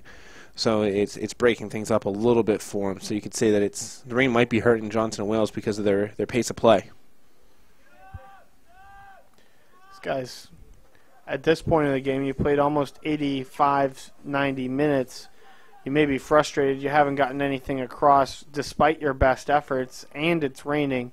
I feel like a little bit of dejected attitudes may be an outcome of this game if Johnson & Wales isn't able to pull this one away.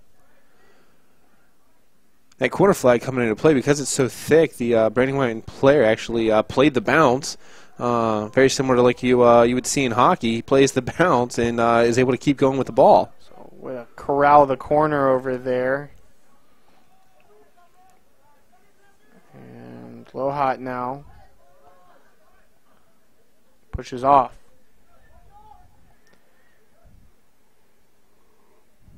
Three minutes away from more soccer, which I know is exactly what you want at home. Get your money's worth on the broadcast here. Truly. We are just moments away from free football. Ball out of play, and will go in the Brandywine direction.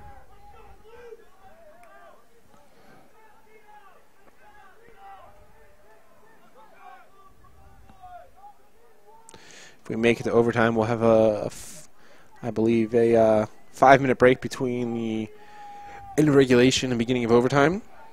It'll be 10 minutes in the first overtime. If we still don't have a winner there, we'll have a 2-minute break followed by another 10 minutes. And remember, overtime is golden goal, meaning next goal wins. At this point, we might as well be playing glorified overtime. These teams will get a little bit of a break, I guess, and a little bit of a strategy shift.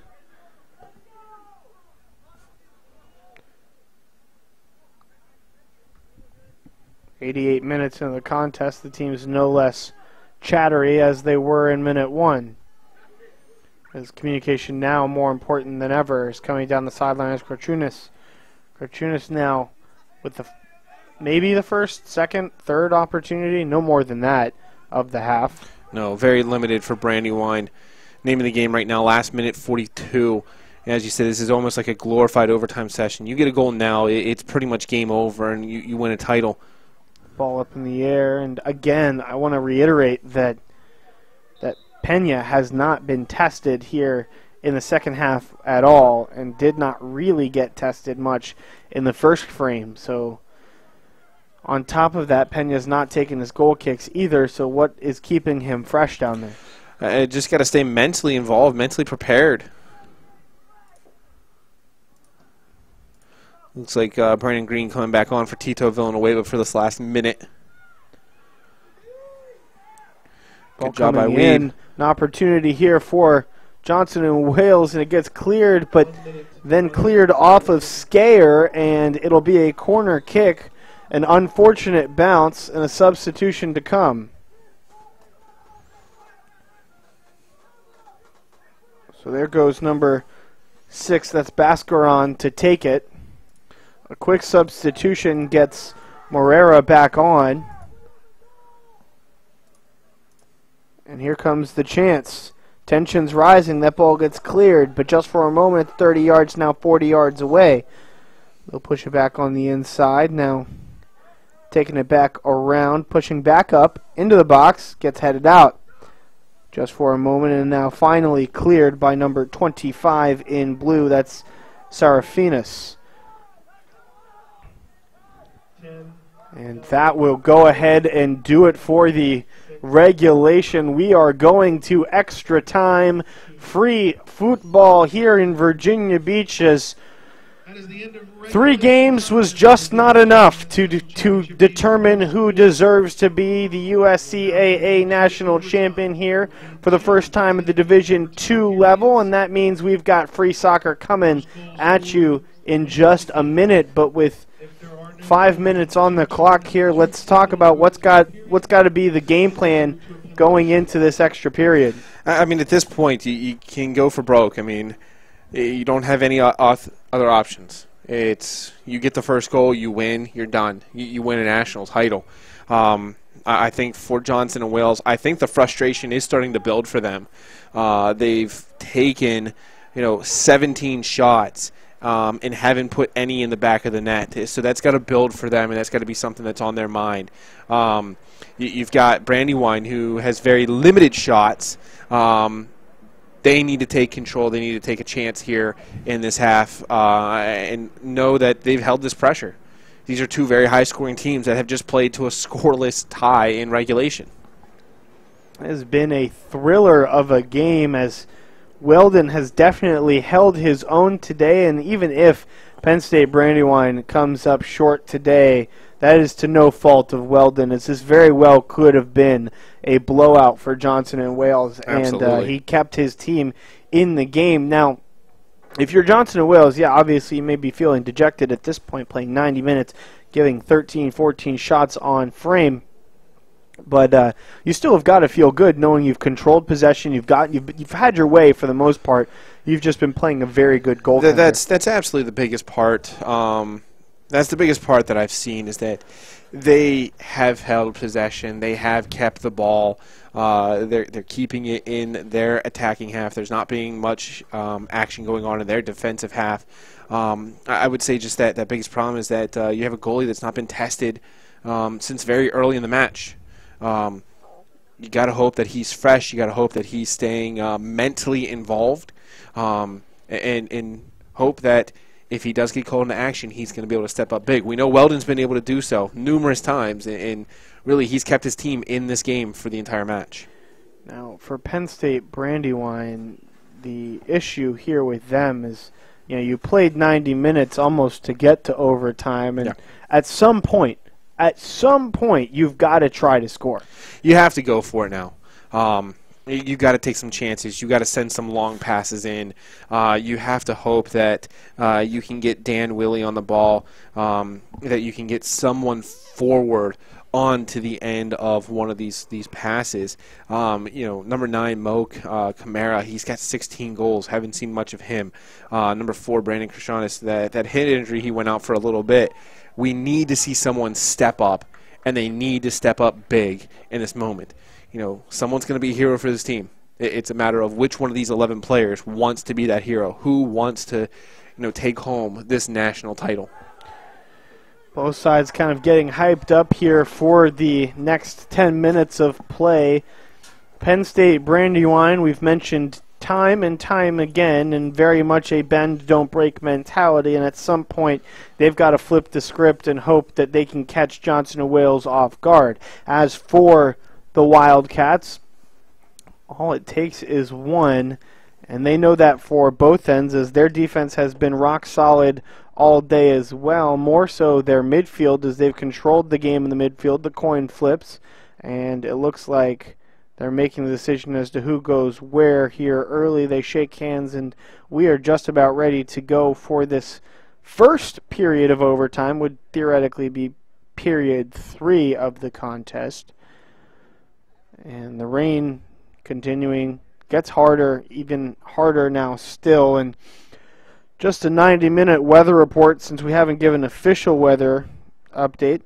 It's definitely going to be raining through the end of this game, and on top of that, it's a chilly 56 degrees. Feels like 56 as well, but you add that rain, and it is a cold and chilly and wet 56 degrees. The field shining under the lights here at the Virginia Beach Sports Complex, the host of this tournament here, the USCAA Division II National Soccer Championships, set to come to a close, but not before somebody scores, because you can't have a tie. It's just not a thing. As much as we'd love to say, yeah, two national champions, yeah, that's sure, that's fine, but that would be boring. That wouldn't be fun. You know what's fun? Extra soccer. An extra 10 minutes. Let's go an extra 20. Let's add PKs. Sure, why not? We're having a blast up here. We are having a blast. I'm having a blast up here, aren't you, Hoover? I'm having a great time enjoying this. I love seeing overtime soccer. The emotion that's going to spill over whoever gets this game-winning goal is just going to be great to see. Brandywine wanted the foul right away, and here go the Bobcats. It's Brandon Green on the ball. He is quick down this left side of the field. Brandon Green looks incredibly fresh for a 90-minute soccer game. Doesn't seem like, I don't think he played most of that first half. He didn't play most of the first half. He came on and started the second half and then came back on right towards the end. So he's fresh. Definitely a quick player that you want to have on your side.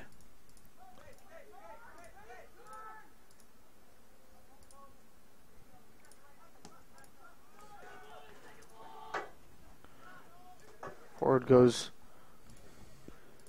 the Bobcats, Wildcats, different cats. The Cats. I think if we just say Cats, I think we'll be okay. Ball up in the air in front. Another opportunity, and it gets through just about everybody, and a missed chance here for the Wildcats. What team? Wildcats.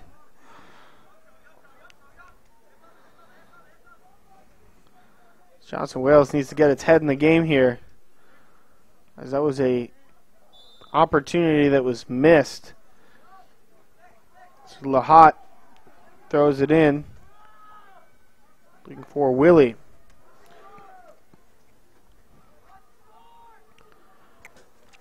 Pena going into action there, but it's just to pick up the ball.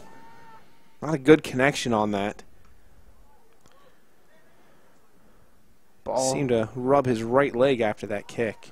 Sits around the midfield, and interesting to follow here as we push into the overtime period. Who knows? Maybe we'll see PKs. At this point, we still have enough soccer that we have to worry about before then, but that could be incredibly interesting, as at that point, if I'm Penn State Brandywine, I'm feeling a lot better about my chances. Yeah, I mean, if you can get the penalties, it's a 50-50 chance there. It doesn't matter what's happened up until that point. It doesn't matter who's had more possession, who's had more shots. It comes down to one kick taker and one goalie. That was astute analysis there of the penalty kick. That's why I'm here. Thanks a lot, John Madden. Ball in the midfield. The Bobcats still maintaining possession here. And something called. I'm not sure what for. But we're going the opposite direction. It looked as if Sam Fenning there, when the ball got played, he stepped into the path of the Brandywine player to prevent him from getting around him. Referee saw it, called it immediately. He's not going to let these little things go behind or off ball. I think he's done a great job of keeping this game under control. A legal screen, if you will. Ball now up from Penn State Brandywine, and a chance here. And ball punched away here from Pena into the rainy heights of the stadium. That's his first real action, the first time he's had to deal with a difficult ball for most of the game.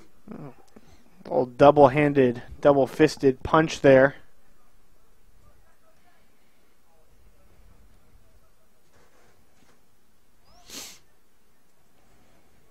And if you're just joining us, where you been for the last hour and a half? 2 hours. But no better time than the present to join us. You've missed a thrilling 0-0 soccer game that has been highlighted by an incredible defense, a high-powered offense, and a goalie that has had the game of his life. Stay with us, and we might just be in time. That might just be done in time for dinner. Coming on the other end, there go the Bobcats, Wildcats. Get your head in the game, dude. It's been a weekend. Weldon Scoops gives everybody a chance to recollect, including myself. Well, game before we had Cougars, we had Lions. Yesterday we had Conquistadors, Bobcats, and we just had a lot of animals, a lot of cats in this past weekend. So can't blame you. Who's for Kent's mascot? For Kent, where I believe they're the Tigers, the Bengals actually. The Bengals. So another cat there. Lions and Tigers. No Bears. No Bears this weekend. 5 minutes to go here in this opening overtime period. Now, if nobody scores in this 5-minute period, we'll take 2 minutes for everybody to switch sides. It'll be basically just that. No likely substitutions will happen. Everyone will just goalies will switch sides, and there we go. Here comes a chance for Brandywine. A shot and a goal! Goal from Willie! Penn State Brandywine and Daniel Willie win the national championship, and it just takes one, and there you have it. Penn State Brandywine walks away with the title. Wow! On only their third or fourth shot of the game. I mean, what did we say? It was just going to take one. Johnson and Wales playing a heck of a match for most of this game. One breakaway, one shot, one finish, and Willie is the hero for Brandywine today. Penn State Brandywine. 95 minutes into the game, they finally get it done, and now the celebration ensues as these Brandywine Lions now go to congratulate and shake hands with their counterparts. As soon as that ball went into the back of the net, you saw every single Wildcat on the field drop to the turf in exhaustion, frustration, and disappointment, and some of them still there, as that was an incredibly played ball, and Willie just had to power his way through there, put the ball on net, and like we've been talking about all throughout the second half, it was just going to take one shot on Pena, and he just couldn't handle it as a one-on-one. Difficult ball to handle. You got to give credit to Willie, though. He fights through two Johnson and Wills defenders. He pushes through both of them to get the shot off. It was an amazing play for Brandywine to get that shot off. But I think we have to go back to this. You got to hand it to Weldon. He's definitely man of the match for his team. He kept them in it the entire game to finally give his team a chance to win this match. What an incredible way to end this weekend, as Daniel Willie, the instant hero here for Penn State Brandywine. The man of the match, though, has to be Brandon Weldon. I think you're absolutely correct. He played lights out, and if it's not for the play of Weldon, you don't get to overtime. You don't. You really, really don't. I mean, he made 13 saves today. He faced a lot of shots, and they weren't easy shots. That's the other thing. I would be willing to say 10 to 12 of those saves were on his line, reaction saves to keep the ball out of the back of the net. The fact that he did that time and time again, that's what gave his team the chance to go forward at the very end to get that win. And unfortunately for Johnson and Wales, man, the Wildcats, they had the ball all game long. They had 13 shots on net.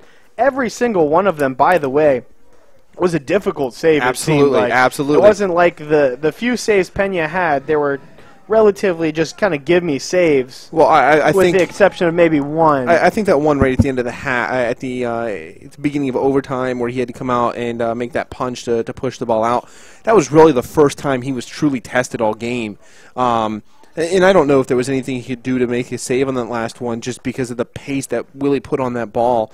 But I mean, credit to Johnson and Wales. They played their hearts out. This is a game that they should be proud of. But congratulations to Brandywine. All it takes is one shot, and they took it.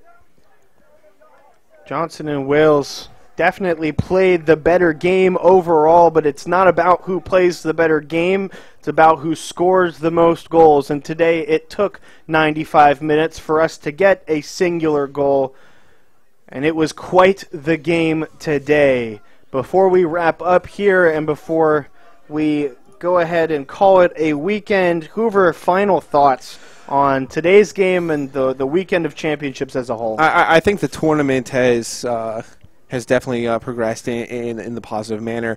To have the split of Division I, Division II, it's definitely put that perspective to give teams like Brandywine, Johnson & Wales an opportunity to play for a national title.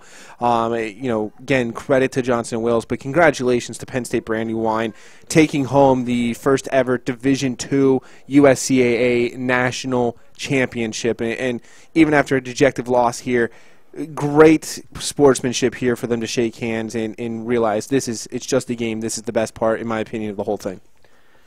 And while Penn State Brandywine was celebrating, obviously some dejected Wildcats here on the bench, Penn State Brandywine took the moment to take a deep breath, congratulate the other team on an incredible game, incredible season, and incredible weekend. Obviously frustrating, but they're taking the time to congratulate their opponents on a weekend that was and a season that was, as this was a thriller to say the least. And Jonathan, it was a pleasure to bring this weekend to the people with you. Absolutely. And I had a blast up here in the booth. Hope we can do it again very soon. Maybe one day soon. Jonathan Hoover, the man, the myth, we thank him for joining us today. Wrapping it up here, final score in this one, 1-0 for the Lions as they upset the Wildcats.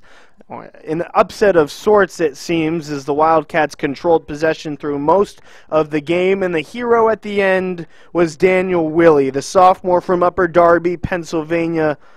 Going to be back again next year, but Willie will definitely never forget that moment there as he got a beautiful ball forward and ultimately finished things out with the game-winning goal in minute 95 there in overtime. But like we mentioned, the man of the match has got to be Brandon Weldon, the sophomore from Essington, Pennsylvania. Without Wellington's performance today, or Weldon's performance rather today, there's no way they make it to overtime. There's no way they make it to this point. And we mentioned at the beginning of the game, Weldon's been like that all season, saving 93% of his opportunities on net going into the game. I'm sure that number may even be a little bit higher. And he is certainly going to be going home a happy, happy man, knowing that he led his team to victory. So, by the hands of Weldon and the feet of Willie, this is a 1-0 win for the Lions, and they take home their first Division II USCAA National Championship, and that will wrap it up for us here at the Virginia Beach Sports Complex this weekend on a rainy, rainy Monday. For Jeremy Hutton as well as Jonathan Hoover by my side, I'm Rob Smith. 1-0 final, wishing you the smoothest of sailing. Until next time, so long.